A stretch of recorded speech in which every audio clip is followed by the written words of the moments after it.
To statewide and national leadership. General Raul, I want to thank you not only for the work that you've been doing here in Illinois, but for being a leader amongst attorneys general. The meeting that we had when you came to DC with other attorneys general on this issue meant a lot in terms of how we know we want to coordinate around the law and what we can do in terms of defending constitutional freedoms. So to everyone, thank you for being here. So we are here because, as we all know, with the Dobbs decision, the United States Supreme Court, the highest court in the land, took a constitutional right from the people of America, from the women of America. And we are, in the wake of that decision, facing a healthcare crisis in America that requires us all to speak up and do everything we can to ensure that we will fight to protect a woman's right to make decisions about her own body. This issue raises many fundamental principles about who we are as a country, including the principle of freedom and liberty, self-determination, and bodily autonomy. We must agree that the women of America have the ability to exercise their own judgment in making decisions about their own body, and the government should not be making that decision for her. And it bears noting, one does not have to give up their faith or religious beliefs to agree that the government should not be making that decision for her. So we convene today to talk about we in each of our respective positions of leadership, what we can do individually and collectively to address this issue and, frankly, this injustice. We do so understanding that the work that happens on this issue will require the kind of leadership our president has provided in terms of the executive orders that he has signed, recognizing constitutional rights to travel and access to health care. But also it is through the leadership of governors like Governor Pritzker that we look to for what states like Illinois have been and continue to do to not only provide for the women of this state, but as the governor has said, and he and I have talked about this, under his leadership to be a safe haven for women around the state, in neighboring and surrounding states. In fact, I look at what's happening in Illinois, Governor, and you all are, without any question, being stretched thin in terms of your health care resources going directly to your constituents, but to neighboring states as well. In fact, when I look at a map of the country and the neighborhood in which you exist, there's no question to me that you are helping women from states like Indiana and Kentucky and Missouri and Tennessee and Wisconsin, in addition to the women of Illinois. So I thank you for that. But I also recognize that when we are seeing, as we have been, women from neighboring states going to those states that are protecting the constitutional right of women, that it makes a statement also about the fact that the women of those states that are banning access to reproductive health care need that health care, want that health care, and in spite of that, are being denied access to that health care in their own states. So we will continue to work together, all of us, and we do recognize this is just the beginning, both in terms of the movement that we are in to fight for reproductive health care for all people, but also recognizing that, frankly, Justice Clarence Thomas said the quiet part out loud, which is with the Dobbs decision, we are also looking at a very high likelihood of a risk to the right to contraception, same-sex marriage. So to that end, we know that this is also an opportunity to build coalition around all people who are directly affected or who care about those who are affected when it comes to these attacks. And again, I thank all of the leaders who are here. And my final point will be, elections matter. Elections matter. We have a midterm coming up in 53 days. Who is your governor matters. Whether they're going to protect these rights and support these rights to freedom and liberty, it matters. Who's your Attorney General matters. Whether they are going to protect and defend the principles ingrained in the Constitution of the United States, that matters. Who your local prosecutor is matters. If you are in a place that has, as many are attempting to do, criminalized healthcare providers and are attempting to punish women. So I encourage everyone to exercise your right to express your voice on this issue through your vote in 53 days. And with that, I thank everyone, and Governor, I will now pass the mic over to you. Thank you very much, Madam Vice President, and welcome to everyone. Good afternoon, and I'm deeply honored, really, that we're able to host this conversation in Illinois, the land of Lincoln, the home state of Barack Obama, the first state to ratify women's suffrage, where we carry a long tradition of expanding and protecting people's rights. In Illinois, the right to choose is not political. It's a matter of settled law here. Here in Illinois, abortion is a fundamental right. After all, abortion is health care. And here in Illinois, we trust women to make their own decisions about their own bodies. And a lot of work has gone into making Illinois a place where reproductive rights are guaranteed. Advocates led the way here in 2019 when we enshrined into our law the Reproductive Health Care Act.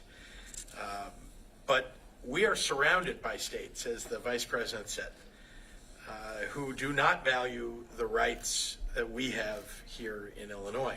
Indiana recently decided that women are not to be trusted to make decisions about their own health care. It's despicable, it's misogynistic, and it's deadly. There's no doubt that our nation is headed down a dangerous spiral, one where a radical few dictate who does and doesn't deserve rights. But here in Illinois, we will not go backwards. Today, I'm honored to be surrounded by warriors, by providers, by educators, doctors, and leaders who are fighting for abortion access on a local, state, and national level. I look forward to hearing all of the ideas in the room today, and whether it's making sure that Illinois is educating the next generation of doctors to perform abortions or expanding clinics throughout the University of Illinois system to improve access throughout our state, especially as we serve those from other states. So now it's my great honor to turn the podium mic over to a great champion for choice, the leader of our great city, Mayor Lori Lightfoot. Well, thank you, Governor, and Madam Vice President, always a pleasure to welcome you to our city, and we admire your leadership, and really I think you are uniquely positioned to be championing this issue at the federal level, and I appreciate everything you've done. Let me amplify a couple of points that the Governor made. In this room, across this table, these are champions. These are people that have been, these leaders have been on the front lines, in many instances for decades, fighting for reproductive choice for women and for others who are seeking simply health care. And we work hand in glove with them.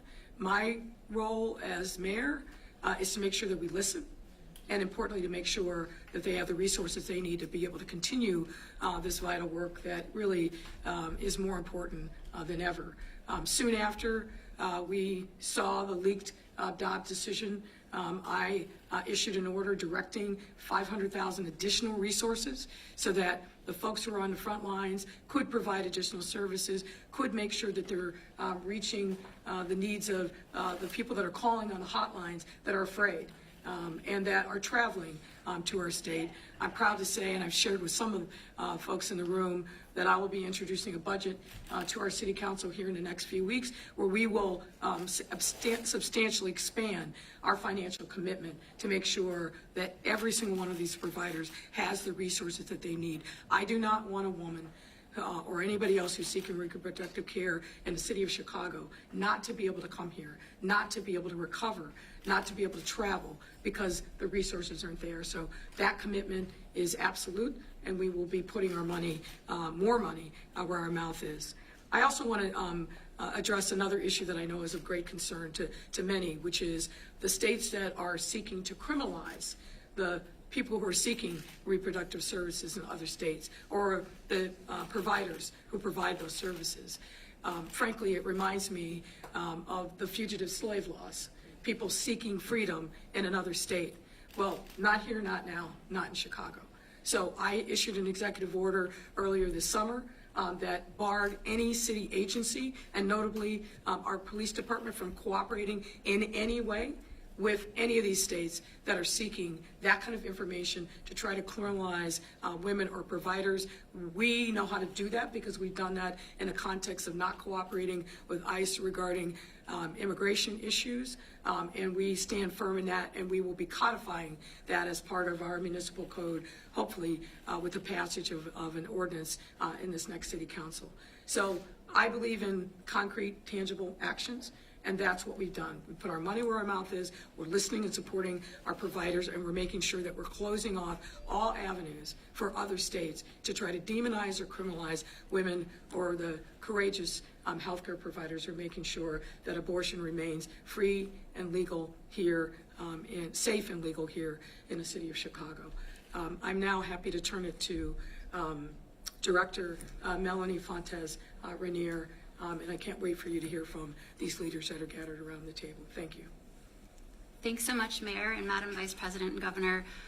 We at the Department of Health and Human Services have taken the call to action from Vice President Harris and President Biden to do all that we can to help women across the country, to help doctors across the country. Just a few of the things we've done: we put out guidance to 60,000 chain pharmacies across the country to help make sure patients understand their rights under federal civil rights law when accessing drugs at pharmacies. We also strengthened a non-discrimination rule to make very clear that pregnancy-related care is part of a civil rights infrastructure of the federal government. And last, we've taken important steps to ensure that patients and providers understand the right to emergency medical treatment and life-saving care. And so we're really privileged to be a part of this conversation. You can all help us by sending people to reproductiverights.gov, where they can get information on their rights, file complaints, and we really look forward to the conversation today with the advocates, providers, and leaders. At this point, I'm going to turn it over to Megan Jaifo of the Chicago Abortion Fund.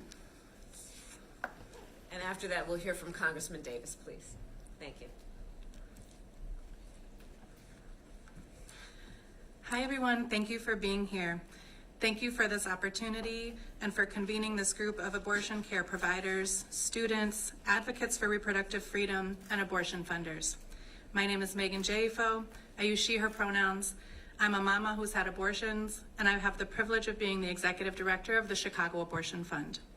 The Chicago Abortion Fund provides financial, logistical, and emotional support for people accessing abortion care here in Illinois, across the Midwest, and beyond, no matter who they are, where they live, or how much money they make. We're part of a robust national network of abortion funds who have long been doing the work of making abortion access a reality in this country. Today is exactly 12 weeks post-ops.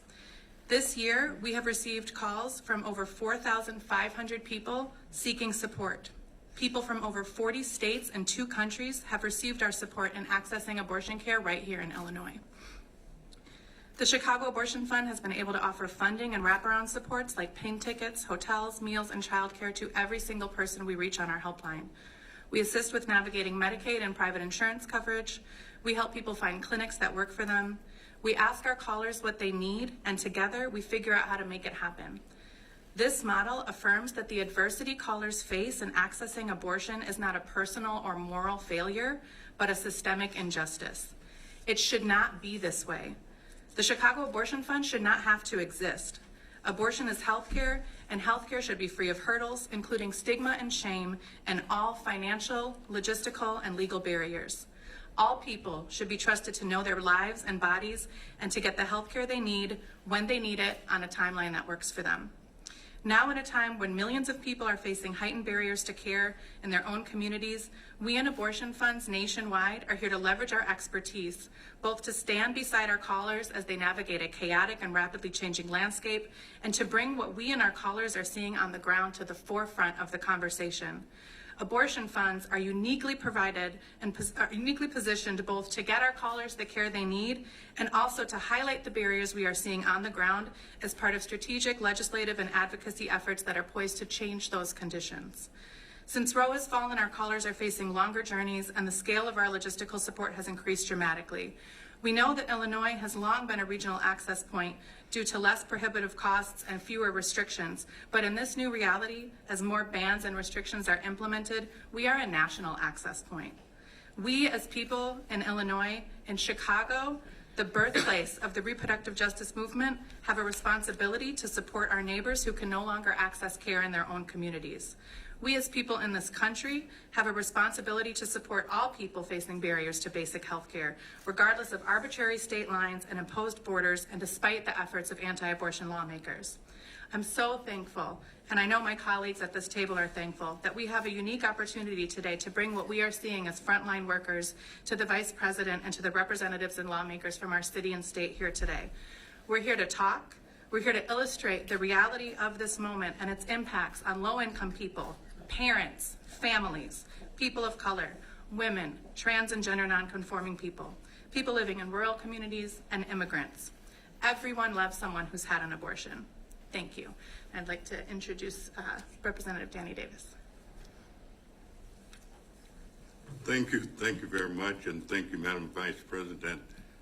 And I also want to thank you and President Biden for the tremendous leadership that you both displayed relative to this issue. I'm obviously pleased anytime I'm with our great governor and the outstanding mayor of the city of Chicago and this fine array of warriors who all of us believe that health is an inherent right. And it's a right that no one, no government, no entity should ever be able to deny or take away from the individual who makes the decision along with she and her doctor, with her family, in terms of what their health will be.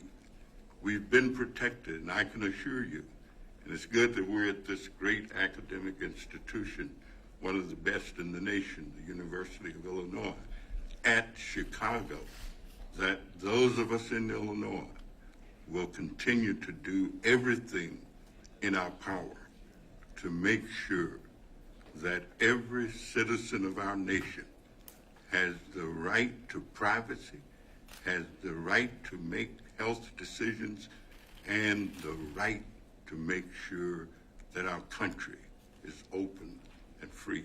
So thank you so much for being here, and I'm delighted to be with you. Thank you, Congressman. Next, I think we have Allison speaking next. Yes, thank you for being here, and it is an honor to be here with you today, Madam Vice President.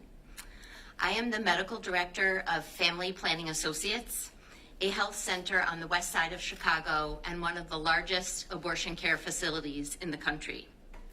On the day of the Dobbs decision, our phone lines blew up, and they haven't stopped ringing since. The number of second trimester abortions we perform has increased by 95%. Conditions for pregnant people have grown dangerous and uncertain. I could tell you a lot of stories, but I want to focus on just one. I met a college student who came to our clinic for an abortion. She was from Alabama. She had large brown eyes and a very frightened looking face. She was 8 weeks pregnant, and she had mistakenly gone to a fake clinic or a crisis pregnancy center where she heard lies and misinformation about abortion. She told me in the exam room that she was worried we would sedate her for the abortion procedure and then tie her tubes. She desperately wanted to finish her education and needed to end the pregnancy, but she also wanted to have children in the future. She was in Illinois, 800 miles from home, and she was terrified. The abortion bans throughout the South and Midwest have transformed a simple 5-minute procedure in a doctor's office that is 14 times safer than delivering a baby, they have turned that into a public health emergency. Here in Illinois, we want to be part of the solution. As a doctor, as a physician, I'm so grateful to everyone at this table, to all of our coalition partners, the advocacy organizations that are represented, the abortion funds, and our elected officials from the federal level, the state level, and here in the city, who have fought to make Illinois a haven for abortion as healthcare. And you, Madam Vice President, whose presence here today sends a powerful message that, like healthcare, abortion is a basic human right. Thank you so much for the opportunity to be here and speak with you today. We're going to hear from Myra Bajwa. Thank you, Madam Vice President, Mr. Governor, and Madam Mayor, for being here today. Hello, my name is Myra Bajwa. I use she, her pronouns, and I am a third-year student at the University of Chicago and a member of Planned Parenthood's National Student Leadership Cohort, as well as a board member of Project Reproductive Freedom, which is a registered student organization on campus that seeks to preserve the reproductive freedoms of students, as well as those living in our communities on the south side of Chicago. At PRF, we work closely with Planned Parenthood of Illinois as a Generation Action Chapter, as well with the Chicago Abortion Fund. We fundraise for their national fundathon to preserve abortion access in Chicago. PRF adheres to the Sister Song definition of reproductive justice: the right to have a child, the right to not have a child, and the right to raise that child in a safe and sustainable community. That being said, we recognize that as students in Illinois, we have dual responsibilities. One to those in the communities in which we work, live, and study, and one to those who live in states hostile to abortion access, who must travel great distances to come to receive care in Chicago. We are currently planning with the University of Chicago Hospital's Ryan Center to support those who receive out-of-state care in Illinois and who have come all the way to Hyde Park to receive abortion access. We've also previously conducted a menstrual product drive for Chicago House, who supports those living with or vulnerable to HIV and AIDS. Our on-campus programming includes the Jane Hotline, which is named after the Jane Collective, which performed abortions here in Chicago prior to Roe v. Wade and included a couple UChicago students. Our hotline allows students to ask questions pertaining to sexual and reproductive health anonymously, as well as learn about the resources available to them. As students, we are aware of the disproportionate effect that abortion access restrictions have on students and young people generally. Logistically, financially, emotionally, in all aspects, it is difficult for students and young people. Many of our planned projects hope to address this burden and to mobilize students around America to work for our rights as young people and students. Thank you. Thank you. I'm excited to introduce my colleague Diana Parker Kafka, Executive Director of the Midwest Access Coalition. Thanks, Megan. I'm Diana Parker Kafka. I use she, they pronouns, and I'm with Midwest Access Coalition, or MAC. We support people traveling to, from, or within the Midwest for abortion care. What's been on my mind post-Roe is how crucial it is to protect not only those of us doing work in destination states, but our neighbors in banned states who want to support their communities in crossing borders to access legal health care. I had a sister who long ago had to travel out of state for abortion care. She didn't have the supports we have today, and she passed away. I believe that if she had Midwest Access Coalition or the Chicago Abortion Fund supporting her throughout her journey, she'd be alive today, and our family, my mother, wouldn't have to mourn her loss every year on her birthday. We cannot let any government or the police criminalize abortion seekers and their supporters. That will only lead to tragedy. The radical and racist right do not care about those losses. They think it's deserved. So we have to care. We cannot be okay with the criminalization and trauma of abortion bans. So on behalf of MAC, our clients, my family, my sister Tanya, I want to thank everyone here from the bottom of my heart for being part of this fight for bodily autonomy for all. Thank you. Thank you, Diana. Thank you for sharing that. I'd like to introduce Jennifer Welch, CEO and President of Planned Parenthood Illinois. Good afternoon. Thank you, Madam Vice President, for visiting us in this pivotal moment. And thank you to the governor and the mayor for all that they have done to make Illinois and Chicago a safe haven. I'm grateful to work with these warriors in this room to fight for equitable abortion access. Because of our collective efforts, abortion is safe here in Illinois, but we know that Roe has never been enough, and we know better than to take our haven state for granted. We know that, as you said, extreme conservatives are working hard at work right now to take away people's rights to decide what is best for their bodies, their families, and themselves. Patients from Illinois and other states already face immense barriers to receiving the care that they need and deserve. And now, every state neighboring Illinois has restricted or banned abortion, as our neighbor Indiana did yesterday. The number of out-of-state patients who are forced to travel to care to Planned Parenthood of Illinois is at an all-time historic high. I'm privileged to work with more than 300 people at Planned Parenthood of Illinois who every day do everything they can to serve patients, educate young people, and advocate for access. Because of their dedication and hard work, people get the care they need. But since Dobbs, approximately 30% of our patients are coming from other states. We've seen patients from 28 different states in the 12 weeks since the Dobbs decision, including all of those that you named earlier, and many, many more. We agree with you, Madam Vice President, that conservative attacks on our bodies go much farther than the rights that we're already losing, and will go much farther than threatening equal access to abortion.